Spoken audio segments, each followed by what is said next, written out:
Welcome, everyone. Feel free to introduce yourselves and where you're calling in from in the chat as we let people in from the waiting room. We're also going to ask today that you share if you've already voted. If not, what is your voting plan, or how are you helping to get out voters in your community? We can share that all in the chat as we're letting people in from the waiting room.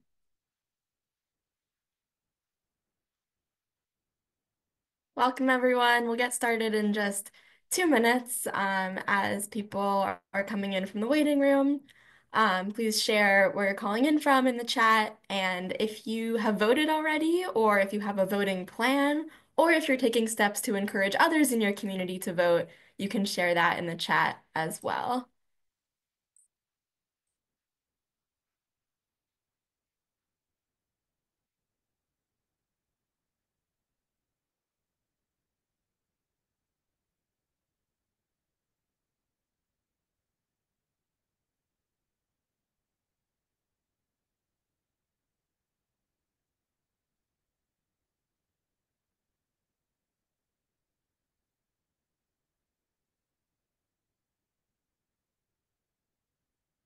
All right, I'm seeing some great voting plans in here. I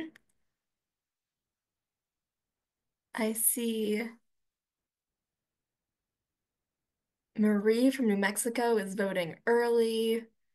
Kelly from Fort Collins is doing ballot drop-off. Desiree from Georgia has already voted and is encouraging others. Amazing. Miranda voted absentee already. Thank you so much. Lori has also received notification that their vote was counted. That's amazing. All right, there's a lot of voting plans coming in. Please continue to share those in the chat. We'll just wait another like 30 seconds or so for people to come in.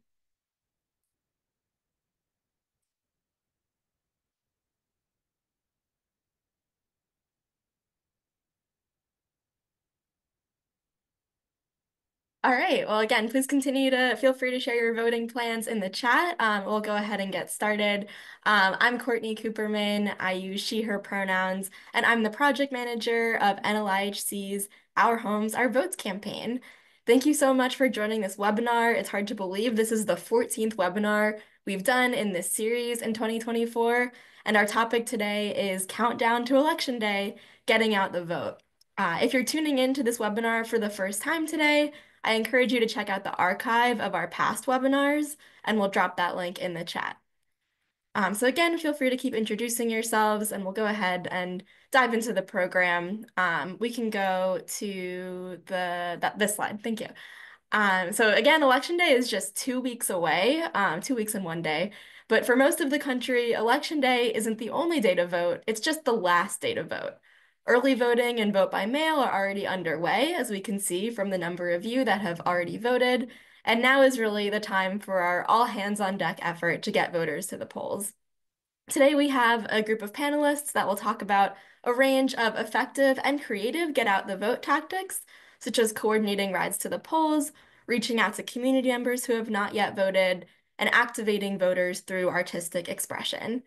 I'm really honored to have with us here today Crystal Barrett, Programs Coordinator at the Center for Artistic Activism, Sarah Kovic, founder of Rideshare to Vote Aware, Jen Thomas, Community Engagement Manager at the Housing Alliance of Pennsylvania, and Jan Bechtel, Resident Services Program Manager at HDC Mid-Atlantic.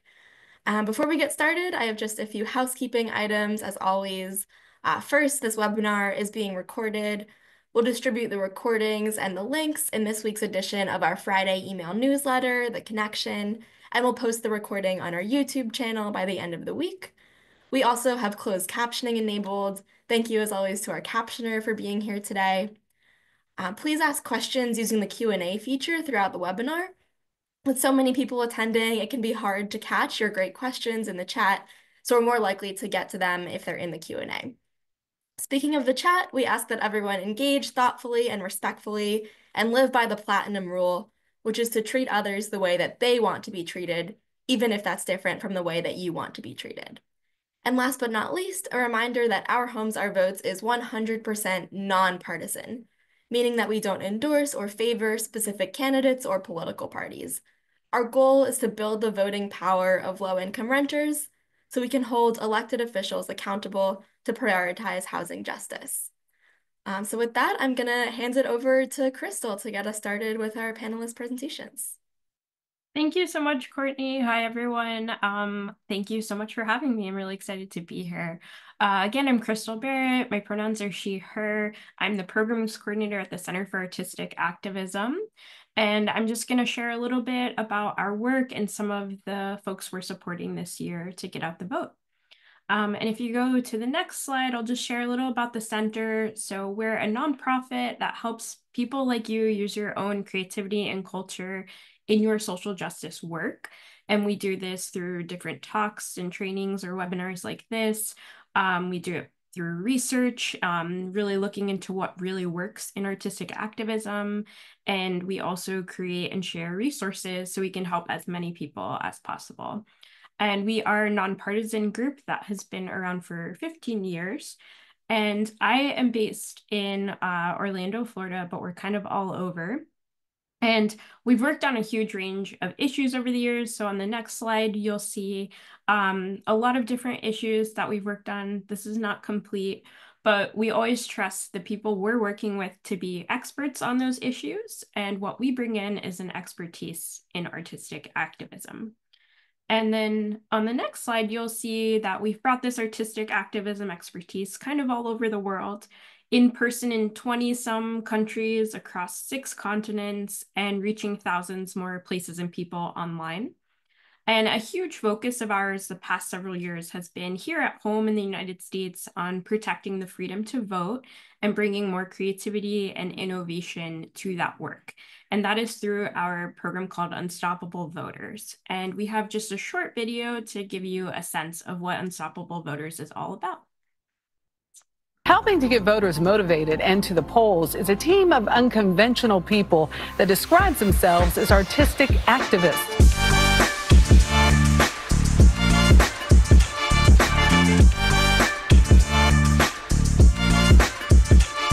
For some Arizonans, election season has turned into a circus.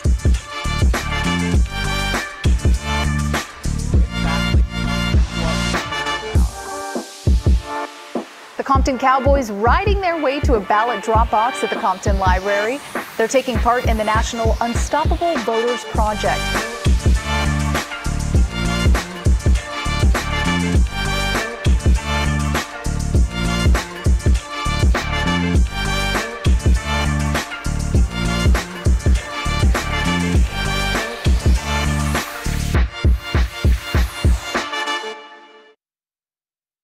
Thank you. So that's a little bit about Unstoppable Voters. And now I'm going to share about some of the creative work folks we're supporting are doing this year.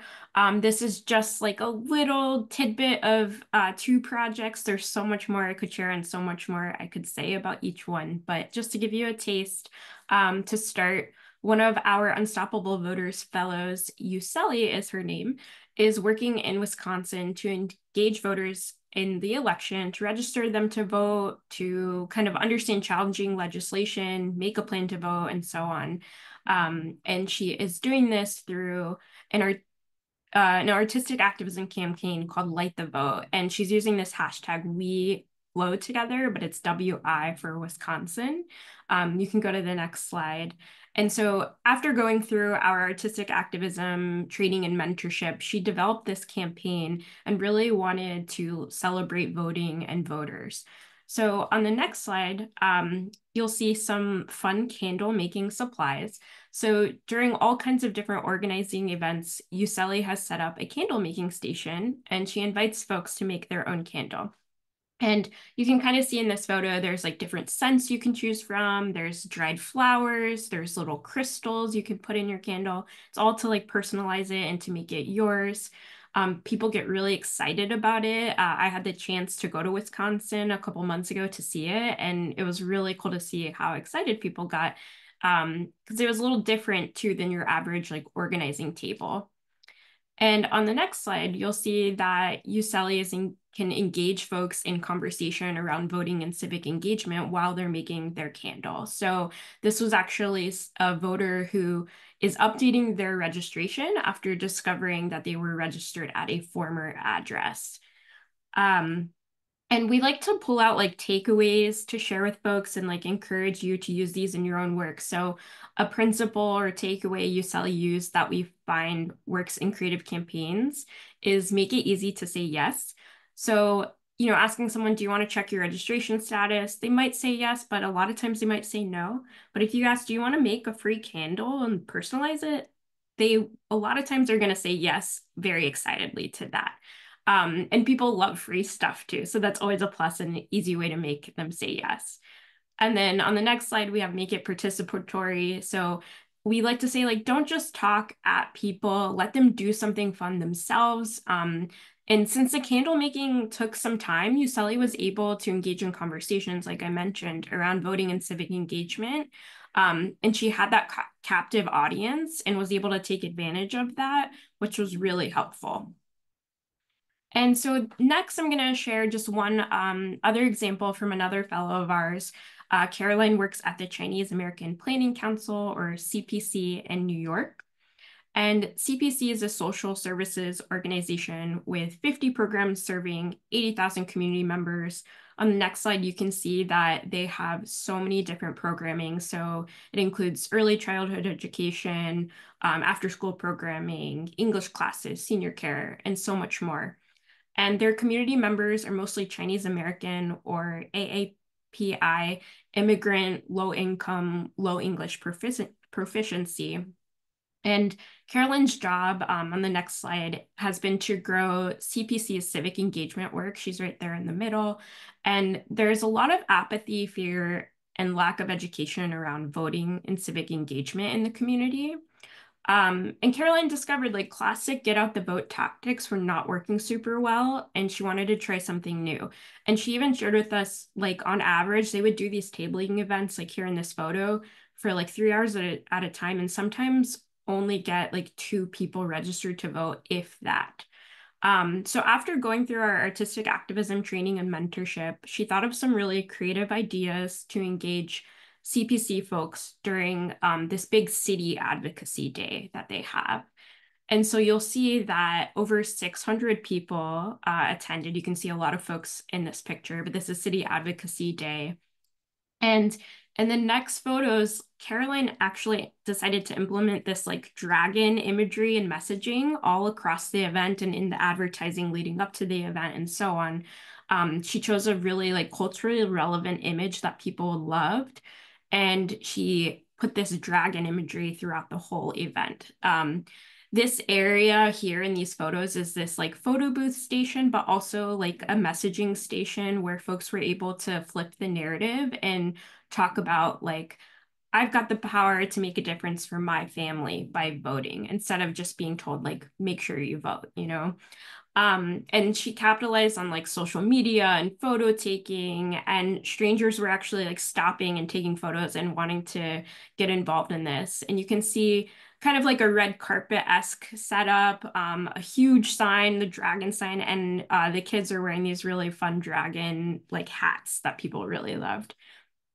And then she also just implemented the dragon throughout. So in this next photo, there's like even just a little dragon cut out on the sign. But she wanted to include that throughout so people kind of like recognize that. And she made multiple methods of engagement. So at this event, people could register to vote, they could make a plan to vote, they could write a postcard to their legislators, and they even got prizes for each that were within this theme of the dragon.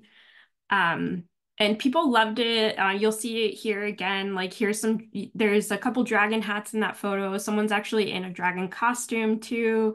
And like I mentioned, in past events, they wouldn't get a lot of engagement or people registered, but with this one, they actually got 16 voter registrations, 29 plans to vote, and 248 postcards, which was just such a huge difference that Caroline had seen. And so some takeaways we have for this are like play on local culture, aka know your audience. So using elements of the culture that will really speak to people and bring them in positive ways is really effective. Also make irresistible images. So again, all that dragon imagery was so eye-catching and unforgettable for folks. And then the last takeaway I want to mention is to center celebration, hope, and joy. And really both Caroline and Yuseli from Wisconsin did this in their work. I think you all know this. It can be really effective to center these things because in the challenging social justice and voting work we do, it's often the opposite feelings than like celebrating and hope and joy. So this can be really powerful and really bring people in. And so how can you bring more innovation and inspiration to your final Get Out the Vote work? It's so close. Use these principles that I mentioned. So make it easy to say yes, make it participatory, center that celebration, hope, and joy, and so on. You can infuse these principles in your activism to make it more creative and to reach a wider audience. And then something else you can do is a really quick exercise that we love. You don't have to do this now, but if you do, please share in the chat. It's called Think, Feel, Do. It's one of the best tips we have for effective activism. And so a lot of times in activism, you all know, like we focus on the facts, which are the think. And good activism has to include a call to action, which is the do. But people really act from emotion, from feeling, that like feeling in their gut. And it's something that's so often overlooked in activism when really it maybe is the most important piece. It's that motivation for people to take action or the driving force. And you can get really specific about how you want people to feel. So this is an example of a feelings wheel. You maybe have seen this before. It breaks down emotions, down like core elements and then subsets them. And so on this next slide, you'll see like you can get at like core emotions. And so core emotions that we've seen being most effective around voting are like happiness, joy, surprise. And so you can think really specifically about what you want people to feel, like what subset of joy or surprise do you want them to feel valued, respected, thankful. But getting the specific can be kind of like a North Star to guide you in every way you approach your work. And we have so many more exercises, but my time is coming up. So I just also want to share some other things we've done is we've put together a whole toolkit to help you in your voter engagement and social justice work. It's called Unleashing Unstoppable Voters, and it takes you step by step through developing, implementing, and evaluating a civic engagement campaign. Thank you. The link is in the chat where you can actually download it for free there.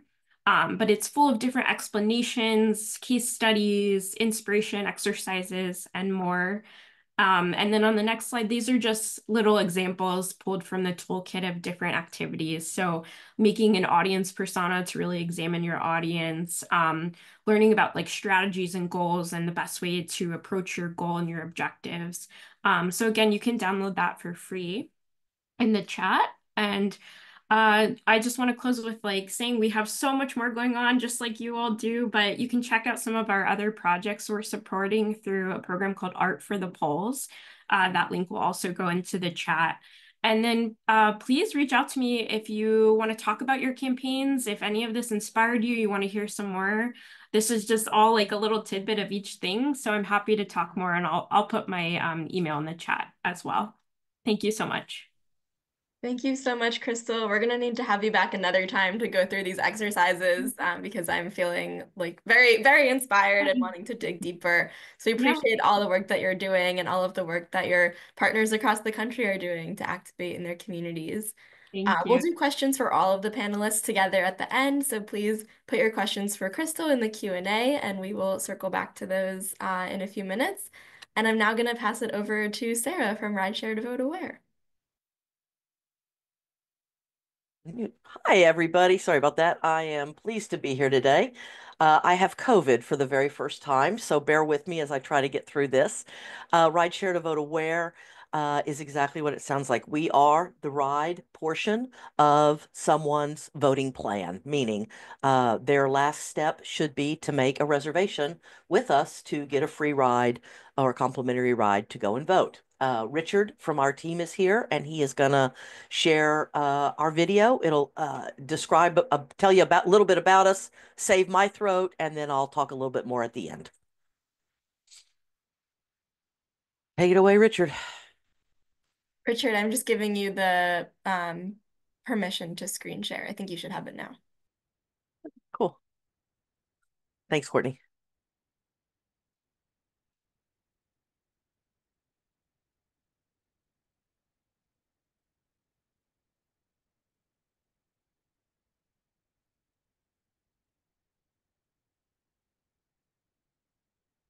Audio.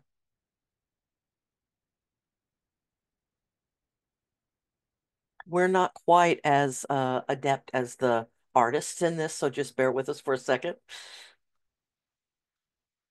Richard, you may need to stop it and start it. Sorry, Yeah. no sound. No sound.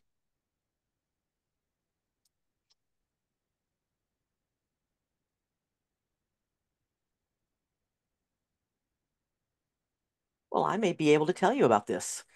This portion is going to tell you a little bit about where we came from. We started in 2018 in Texas. Myself and my daughter are co-founders. And with that, I'll let Richard take it away. Try this again. Yep. Thanks, Richard.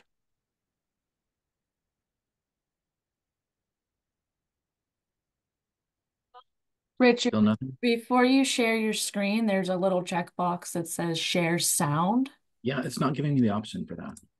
It's over great. on the right side. You see it? Yeah, I see it, but it's grayed out. I can't. Oh, Courtney, you may have to make him a host. We might need to maybe unshare this because we were sharing sound before. We may need to unshare the sound on our side. But Richard, I'll also make you a co-host in case that helps. Okay. Yeah, the box isn't checked for me anymore. We're ready for him to try again? Yep. Okay, Richard, try again. Sorry about this, guys. Thanks for your patience. It's still grayed out, but I'll try this video again. Well, okay.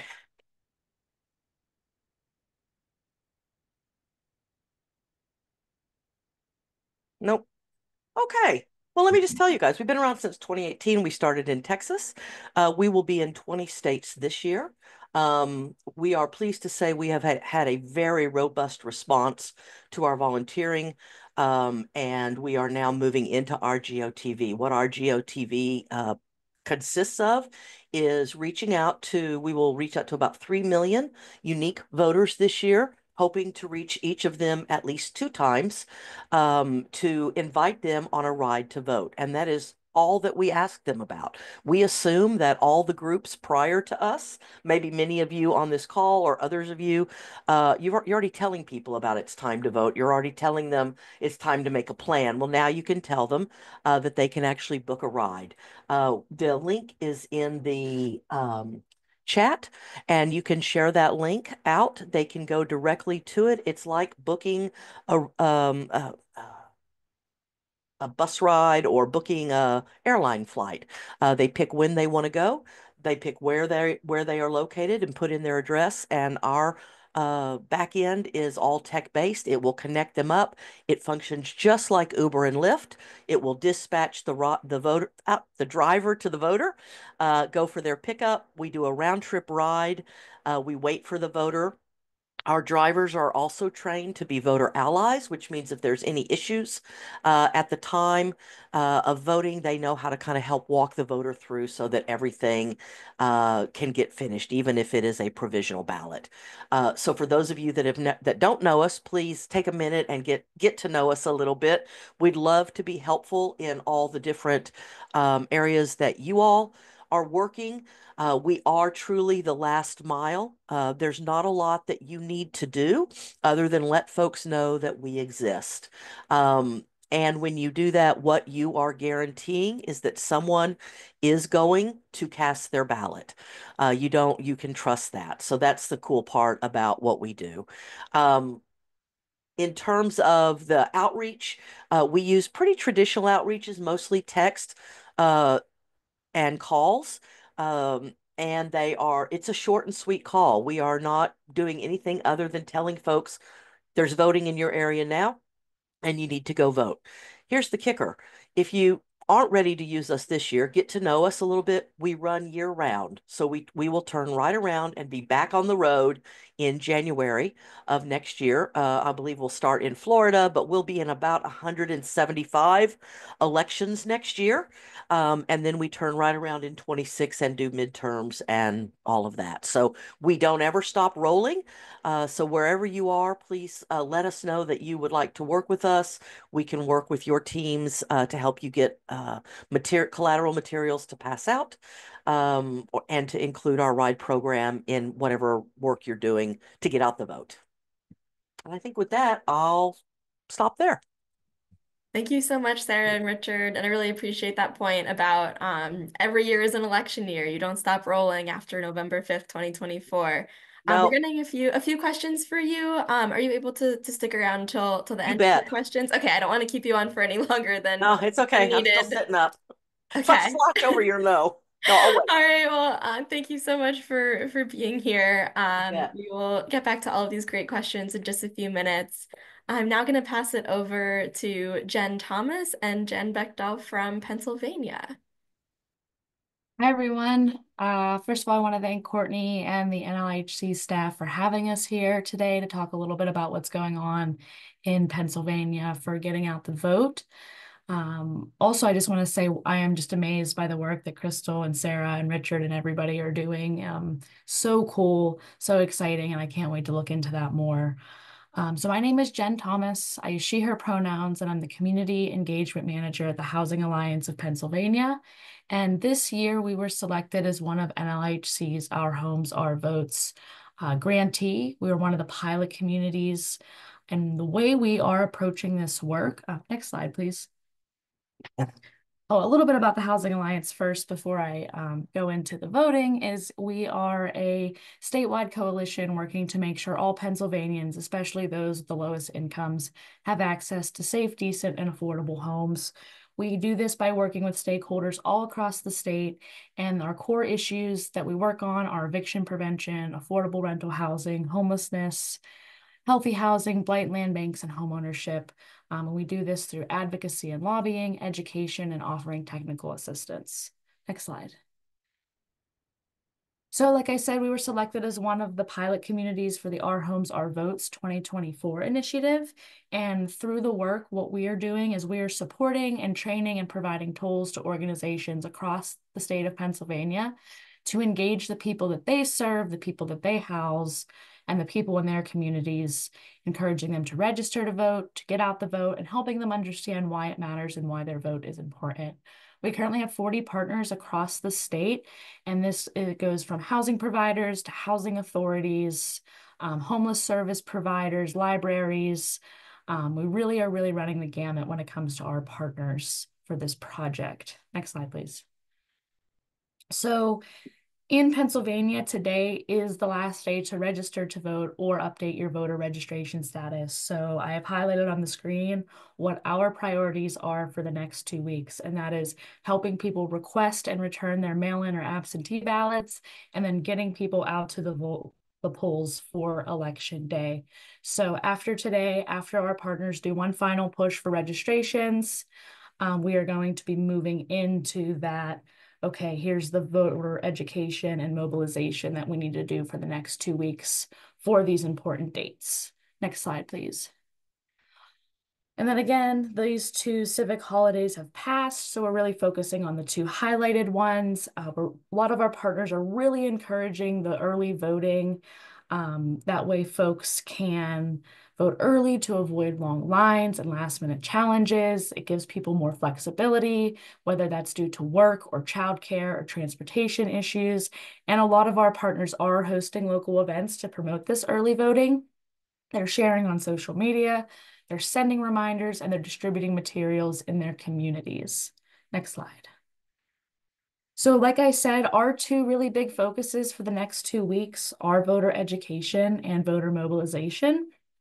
So all of the partners that have worked with people who have filled out this pledge card, pledging to vote, they are doing a lot of follow-up with those individuals to encourage them to make their plan to vote now.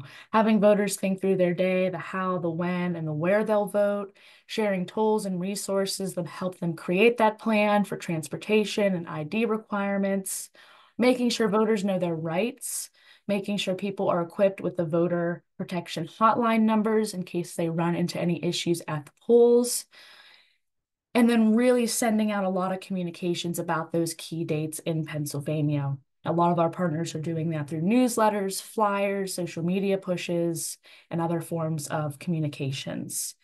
And then another thing we're focusing on are rides to and from the polls. A lot of our partners have set this up. Oh, go back. Thank you. Have set this up. Folks that filled out the pledge to vote cards and may have checked off, I need a ride to the poll. The partners on the ground are following up with those individuals to make that happen. Again, we're encouraging vote early and vote by mail.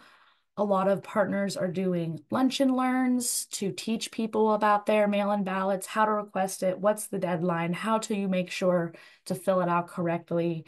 Pennsylvania, a few years ago, had many thousands and thousands of voter applications not counted because they were either sealed improperly, not signed, or not filled out the right way. So we're really, really, really making sure that people know how to fill out their mail-in ballot and know where to take it if maybe they missed the deadline to mail, because postmarks are not enough in Pennsylvania. I don't know how it is in other states, but even if it's postmarked before November 5th, it won't be counted. So we want to make sure people's mail-in ballots are getting to the appropriate places. And then, like I said, we're focusing on pledging to vote. Research shows that when people make a pledge, they're more likely to commit to that pledge. So we're following up with people who filled out those cards and making sure that they have their plan to vote. Next slide. And then something else we're really focusing on, rather than just pushing, here's why you vote, vote, vote, vote, vote, we really want to know why people are voting. So we've been asking, which services impact you the most? So when we've learned that when you highlight the connections between voting and access to essential services like healthcare, housing, education, childcare, individuals are more encouraged and become more informed about political issues and participate more actively in elections, because the focus is on advocating for their collective interests and their community's collective interests. So we have found that this has been a really impactful way to get people to pledge to vote by talking about what really matters to them, their families, and their communities. And with that, I'm really excited to pass it over to Jan, who is one of our awesome partners and has been for the last few years in this voter engagement work, to talk about what they're doing on the ground for getting out the vote in Pennsylvania. Take it away, Jan. Hi, everybody. It's good to be here. Thank you for all the other partners that shared out the work they're doing, Crystal. It's amazing. I'll definitely be in contact with you soon, and Sarah and Richard. I appreciate all you're doing with Rideshare. So we've had the honor of working with the Housing Alliance for a number of years around voter advocacy, and then becoming part of the Our Homes, Our Votes campaign this year has been tremendous. And so we've had all kinds of resources and information. I'm new to this work this year, so it was really informative to be part of these webinars to learn how to do it and do it well, to be in support of our residents. So at HDC Mid-Atlantic, we provide affordable housing in 3 states, Pennsylvania, Maryland, and Delaware. And so my job as Resident Service Program Manager is to lead the work in our communities. And so a lot of the work that we've been doing, we're continuing, we're just shifting our focus. We've been going out to communities, going to events, and then sharing out information about registration. It's not always something people want to talk about, but they'll go to bingo and they'll go to other fall fests and other kinds of events. And so then I kind of slide in there and share out that information. So now we're focused on kind of 3 things: access to voting, safety, and then resources for information. Safety's been a huge one. We're finding a lot more residents in our communities are nervous about going to the polls. And so mail-in ballots has been huge. So I've been going to a lot of events and sharing out little workshops about how to fill them out, how to seal them, and how to return them in a timely manner. And then we're going to continue to do those at events as well for people that need assistance in that way. And then we've just been talking with residents about how to be safe when they go to vote, and kind of going together, butting up and going to vote, and maybe going for breakfast or lunch or dinner, and kind of making an event out of it. And then really thinking about transportation and how we're able to help people get there and do so in an accessible way. We've also been sharing out information about how to take someone if they need accommodations to be in support when they're voting. I think the access is so important in terms of the mail-in ballots and transportation, because everybody has good intentions to go vote, but in the end, if they can't get there, then it really hampers their desire to vote in the future and right now. So one of the things that I've been asked a lot about from our residents is, does my voice count? And I keep reminding them to think about the reason that they are voting, the reason they registered in the first place, and why it's so important. And one of the biggest reasons is the roof over their head. Affordable housing is a big issue and a big concern, and continues to be a concern. And so we're always talking about the importance of getting to the polls and voting to ensure others have affordable housing and the benefits that it brings. Another thing that we're doing with our staff is that our Friday morning mixers, we're reminding our staff to also get out the vote and to be out there voting and talking to people and encouraging them to take someone to vote to kind of increase people showing up. We use the pledge cards because that was really awesome and a really good tool for people to think about what's needed to vote and kind of how to plan it out, even if they were doing a mail-in ballot, thinking about when they needed to apply for one, how they were going to go and do that, and then a timely way to return it. And so we're continuing to support our staff on site to gather those ballots and help people to return them and be in support of them in doing that. The other thing that I really think has been helpful for us is the QR code that we were given. I've been putting that on all the flyers and trying to get a little crafty, not as artistic as Crystal by any means, but trying to really make flyers really eye-popping and having English on one side, Spanish on the other, and sharing that out in communities. We've done a ton of canvassing, and we're going to be going back out and canvassing again, this time just to check in on people, make sure they're feeling good about getting out, and if their plan is in action, if they've received their ballot, and also if they need assistance in filling it out. I was in a community in Bethlehem the other night, and I was there till 8:30 at night helping people come who had gotten mail-in ballots or to check on the status of their mail-in ballot, and just making sure the registration was good at the last minute, and just kind of talking about where they were and helping them if they decided not to go to the polls, how to get a mail-in ballot so they'd be able to vote and still carry out their plan. So we found out that sharing all this information has really been critical. And also knowing good places to go for nonpartisan information. I think there's so much stuff out there on TV ads and social media that we want to make sure that we're using some reliable resources. So we've been using Vote 411, the League of Women Voters, the Housing Alliance. Obviously, Our Homes, Our Votes has tremendous information. We've been using the Turbo Votes to give a lot of information and just helping people to know where to go, when the polls are open. I'm volunteering to be a poll worker, so I'm going to try to get some residents to volunteer as well, and just getting them active in the process to kind of help them feel safe about going through with that.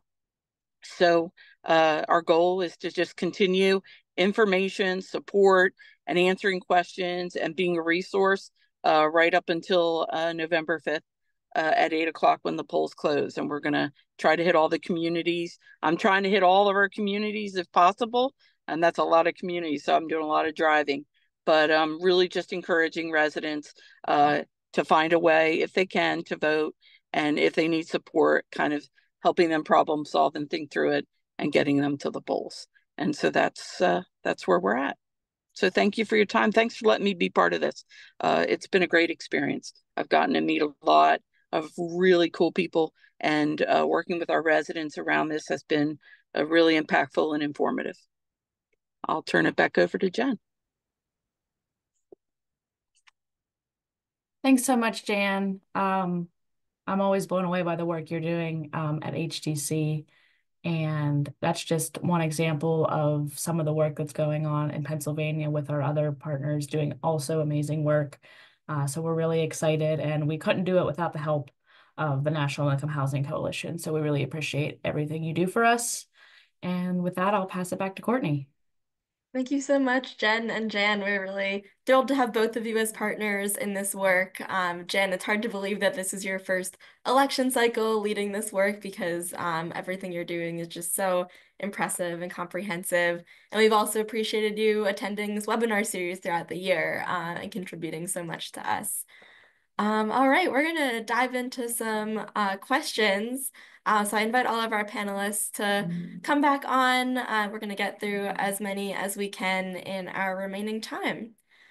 So I have a few questions for Sarah regarding the availability of rideshare to Vote Aware in different states. And I see that Richard shared this in the Q&A, but I think it would be helpful just to share verbally as well. Where can someone find the list of states or areas where rideshare to Vote Aware is available? Yep, that will be on our website, and I'll drop the link in just a minute. I can't get my video to come back on for some reason. I'm really sorry. No worries about that, Sarah. Thanks Oh, so because much. I've stopped host. Okay. Oh, Sorry. okay. Yeah. Yeah, so let me put the link in there and someone can go to our Ride to Vote page and pull from there. What we typically do, so everybody knows, is we are filling up pretty quick already. 24 is pretty much completed for us. So what we're hoping from this, as well as if folks can find a ride with us, is to be able to turn right around and work with you all in 2025 for those of you that are going to work year round. Great. I think that's a good segue to another question that we got. Okay. What is the best way to bring your program to a new state and to more communities? So Yep. how can people who, may not have the capacity to partner within the next 2 weeks, but are really excited and want to do this in 2025 and 2026, what Yep. does that onboarding look like? It's pretty simple. It'll go through our partnerships, which we'll put the link up as well. We'll put, Richard, if you'll put the community partnership link up from the Aware site, it'll give everybody a way to see how we do this and work together with you. We are a one-stop shop, meaning you can have as large a lift or as small a lift as you want to. In this, we can feed into working with you whether you have a GOTV program or not, because we can do that with you and for you. Great, thank you so much. We also got a question in the Q&A that I just wanted to clarify. So Rideshare to Vote Aware is nonpartisan 501(c)(3). I know the organization has multiple kind of divisions. Arms, so yes. in terms of nonprofit who are on this call, you should only be sharing resources from Rideshare to Vote Aware. That .org URL. Correct. Great. Which I think you're seeing in the chat. Yeah, we got one clarifying question about that. I just wanted to make sure. Yes. Everyone heard We've it. got multiple entities. That's correct. The other piece about Rideshare to Vote Aware that I think is pretty cool is that we do have an ADA program that when we partner, we put an ADA accessibility van in the community and run it for voting. Amazing. That was actually another question that we got for you about the wheelchair accessibility of the rides. So I think Great. that answers that question. Another question for Sarah. So for states where you aren't partnering this year, do you know of any other organizations that are doing similar work, or do you have recommendations for where someone can look if they are looking for a ride not in one of your states? Yeah, that's a great question. We get it all the time. And I will tell you this, we don't.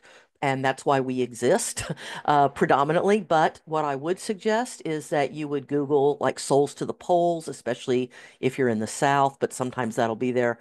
Oftentimes churches will put up rides. They will be passive ride programs, meaning they may be somebody who's running a ride to vote, but they're not doing outreach and not inviting about a ride. They're just passively waiting for people to find them. So they are a little bit harder to find, but necessary to be there. But yeah, it would be churches in your communities.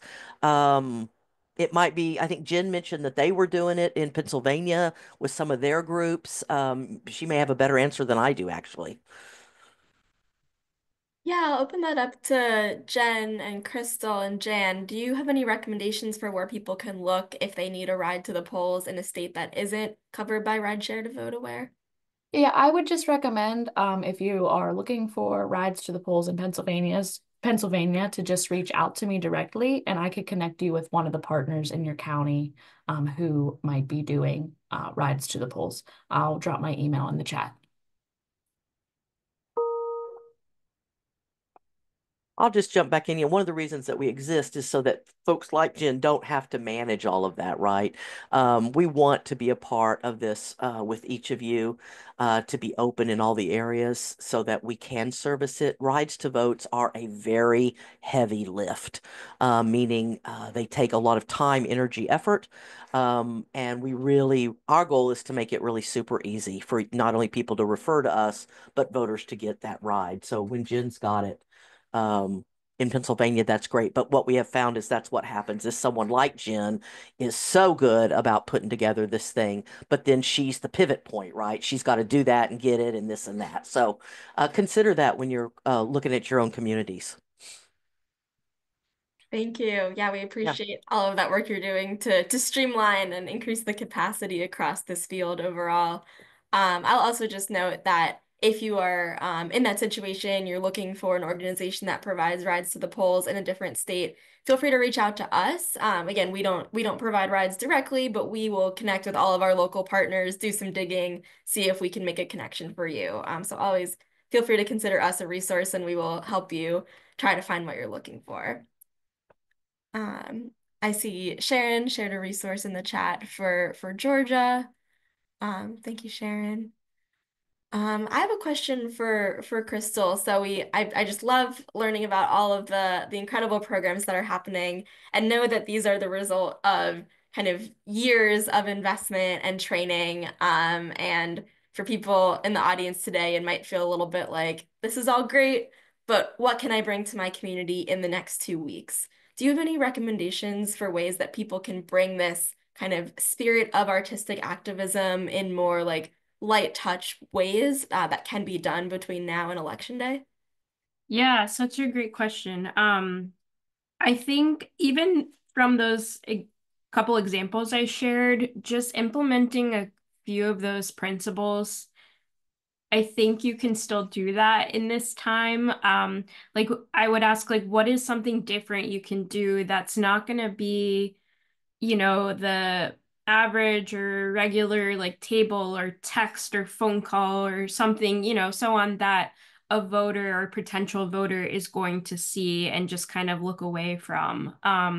So it's kind of like that question I mentioned before, like, do you want to register to vote? Or, it's like, I don't, I'm walking the other way, but hey, do you want to make a candle? Like that's kind of more exciting. So what's a way we kind of learned this year too with some other projects we worked on that like we called it like using Trojan horses is kind of like a good way to bring people in. So, like appealing to people's interests and things that they like. And not in a malicious way, but in a way to like, get their attention and bring them in. So I would just kind of encourage, like, ask yourself, what are those things that we can do that aren't going to be a heavy lift for you? You all are working so hard and working tirelessly nonstop. So I would just again ask, like, what's something a little bit different that we can do to just make this a little more enjoyable or fun or eye-catching to voters? And just tapping into your own, creativity. It's all in us. You don't have to be an artist, we say, to do this work because it's really about just like tapping into the creativity that we all have. Thanks, Crystal. I love that, like Trojan horses for good. Yeah. It's one thing that stood out to me was that like think, feel, do framing and how we are really good at the think and the do, but tend to miss out on the feel. And I feel like even in just individual conversations with potential voters to help them make a voting plan, there's a way to bring in that feel within the next 2 weeks. So I'm definitely going to be doing that with me. Yeah, that's great. And I'll add we have a voter concierge service where we're providing, I put it in the chat, but we're providing like personalized, nonpartisan ballot guidance to folks. And one thing we ask the voter is, what's a song that gets you like pumped up or excited? What's your favorite song? And when we give them their ballot guide, once we have it ready, we will play the song for them if it's like a live, service, or we'll like just include a little like quick link to YouTube and like remind them, hey, when you go to vote, like play your song to pump you up. And people have been really getting a kick out of that. So it's just those like, yeah, those fun things where you can invoke these positive feelings into the voter. I love that. We got a question in the chat for Jen and Jan. Do you work with Disability Rights Pennsylvania? No, we don't at this time. But we're always looking for more partners, and we're always happy to meet and connect and see how we could plug you into the work at any step throughout the process. Thank you. Yeah, I know, Jen, you had like 40 partners across the state in this election cycle. I know there's always room for more. Absolutely. Absolutely. Great. I see Ms. Jerry shared in the chat that there is Access-a-Ride in New York City for people with disabilities. That sounds like a great resource for people to look into. And oh, a great question in the Q&A about rides to the polls. Lots of people have expressed concern about liability if they volunteer to give a ride and then have an accident. Do you have a response to people in that situation? Sarah, is that something that Red Share to Vote Aware addresses? You betcha. What we do is we not only certify our drivers, they need to be and prove that they are a legal driver by submitting their documents, but that also shows us that they have their own insurance. And so therefore being a volunteer driver with us allows them, if there is an accident or something, that their insurance would cover it just like they would if they were driving their neighbor to the grocery store. But it is a significant legal issue that needs to be addressed for any ride to the poll program, according to the lawyers we've talked to anyway. That's a great point. Yeah, I think there's a lot of preparation and infrastructure, including the legal infrastructure that goes into running a program like Ride Share to Vote Aware. So that's a really critical consideration. We have some questions about follow-up information. Yes, this webinar is recorded. It'll be posted on the Our Homes, Our Votes website and the NLIHC YouTube channel by the end of the week, and we will share out the link to where you can find all of that in our Friday email newsletter, The Connection. We also had someone ask about the links shared in the chat. Yes, on that landing page on our website where we post the recording, we also post all of the links that were shared in the chat, so it's all available afterwards forever. I'm also seeing that Farah from New Jersey has shared some really great elected official events and candidate events that they have coming up. So if you're in New Jersey, I encourage you to connect with them. They put some information in the chat. Let's see, do we have any other questions for our panelists?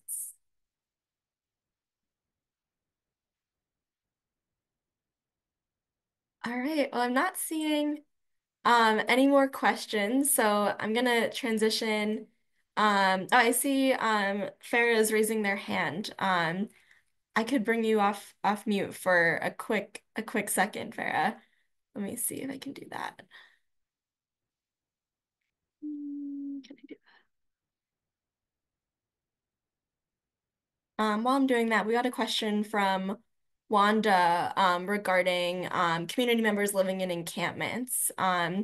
Sarah, is that something that Ride Share to Vote Aware has experience with providing rides to the polls for people living in encampments? Yeah, so we've done that a couple of times. It's a little bit harder pull on us unless we have a direct partner working. The closest I would think that we have come besides being sent to an encampment is I actually did this in Fort Worth. It was our first gig in 2018, and there was a crossroads. There's a crossroads in Fort Worth where they have their buildings for the mailboxes, and the shelters are there, and the food pickups are there, and we go and camp out drivers there and take folks that are registered to vote directly from there. So yeah, we can do that. It's actually pretty easy to do, but it is best if we have some direction from a partner. Great, thank you. And I know we have a lot of people here who work with people experiencing homelessness, so there is a lot of potential partners on this call. Oh, cool. Yeah, no, it's a tough group, but we can we've set up what I would call shuttle rides, meaning we just have cars lined up and they take one or two or three at a time if there's that many, or even one at a time, and then go back and wait. And yeah, so we're happy to work with folks. It was a great experience for me back in 2018. Amazing. And I see Farah has put their information in the chat. Farah, would you mind just dropping your number or email one more time so people can contact you more readily? Great. Well, thank you all so much. I have just a few closing announcements and follow-ups from questions that were asked last time. So we're just gonna dive into some announcements. So again, next Tuesday, October 29th is Vote Early Day. I know that Jen mentioned this and gave a plug for it. This day is dedicated to promoting and celebrating early voting.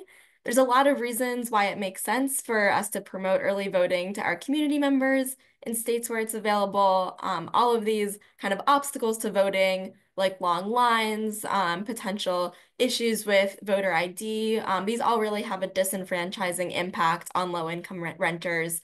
But when people go to vote early, they have the opportunity to overcome these obstacles and ensure that they can cast their ballots. So I encourage you all to visit the Vote Early Day website, learn how to get involved, post on social media, spread the word about early voting on this day and throughout the remainder of the next 2 weeks. We can go to the next slide. I also just want to call your attention to a few key resources that you can use to get out the vote in your communities throughout these 2 weeks. We have a nonpartisan Get Out the Vote call script that we created through Our Homes, Our Votes. You can use this to directly call voters and help them make a voting plan. You can also adapt content from this if you want to do texts or emails or any other sort of outreach, but it's structured as a phone call script. So we'll share that link in the chat for the script. We also recently published our latest edition of Tenant Talk, which is our biannual newsletter geared towards tenants. This latest edition is called Voting as Collective Action, and it has a lot of fantastic content to inspire people who might be wary of voting. There are direct testimonials from tenant leaders about why voting matters. So it's a really powerful tool if you're feeling like there's someone in my community that maybe is just on the fence about whether to vote. There's a lot of great points that you can draw on from this publication, and it's also just beautifully illustrated and designed. We also, I think we heard about this on our last webinar 2 weeks ago. We talked about the Election Protection Hotline, and for anyone who wasn't here, I want to make sure I leave you with that information. This hotline is a critical resource for voters whose right to vote is challenged in any way. You can distribute information about the Election Protection Hotline to community members so that they know where to turn if they face any obstacles to voting. The phone number to call is 866 Our Vote for English speakers, and they also have a number of multilingual hotlines. So if you go to their website, you can find all of the different language lines listed there. Again, encourage you to spread the word about this in advance of Election Day so people can have that information on hand when they go to the polls. We can go to the next slide, or there it is. We also have our TurboVote platform, which can be a great tool to motivate voters and help them make a plan to vote. When you enter your address on TurboVote, you'll see what to expect on your ballot, including ballot measures and candidates all the way down to the hyperlocal level. So if you or someone you know is maybe feeling overwhelmed about voting because you're not sure what to expect on the ballot, take a minute to look at this platform and see what offices you'll be voting for. You can plan ahead. And you can find that at the link in the chat or by scanning the QR code on the screen. We can go to the next slide. We also received a lot of great questions on last week's webinar about safe voting for survivors of domestic violence. We have a number of expert organizations in this space that have put together summaries of provisions available to help survivors vote safely. These can differ a bit state by state, so some of the resources go into some state-specific provisions. We'll drop these links in the chat. And they're also shared in the edition of Memo to Members and Partners, NLIHC's weekly email newsletter that just went out about an hour before this webinar. So if you're looking for a deeper dive into safe voting for survivors, there are a number of links that you can find expert information at. We can go to the next slide. So our next webinar will take place on Monday, November 4th at 2:30 p.m. And it will focus on the theme of overcoming voter suppression and building confidence in elections, which I know will be on a lot of our minds as we are in Election Day Eve. I don't know if people call it that, but I'm going to call it that. And to close us out, I will share that Our Homes, Our Votes has our network of affiliates, including many of you. This is open to all nonpartisan organizations that are committed to carrying out this campaign's goals of closing the voter turnout gap between low-income renters and high-income homeowners. We have a listserv for our affiliates. We have regular office hours. We'll have a post-election virtual affiliates gathering. And there's some enhanced access for affiliates to Our Homes, Our Votes tools and resources. So we'll drop that link to apply. It is never too late. Even after the election, we will still be recruiting affiliates because the wheels do not stop turning after Election Day this year. All right, that brings me to the end of the webinar. I'll scan to make sure we don't have any outstanding questions. And I just want to give a big round of applause to all of our panelists, both for the work that they're doing day in and day out, and for taking the time to share about it during this incredibly hectic election season. I really appreciate that. Thanks so much, everyone.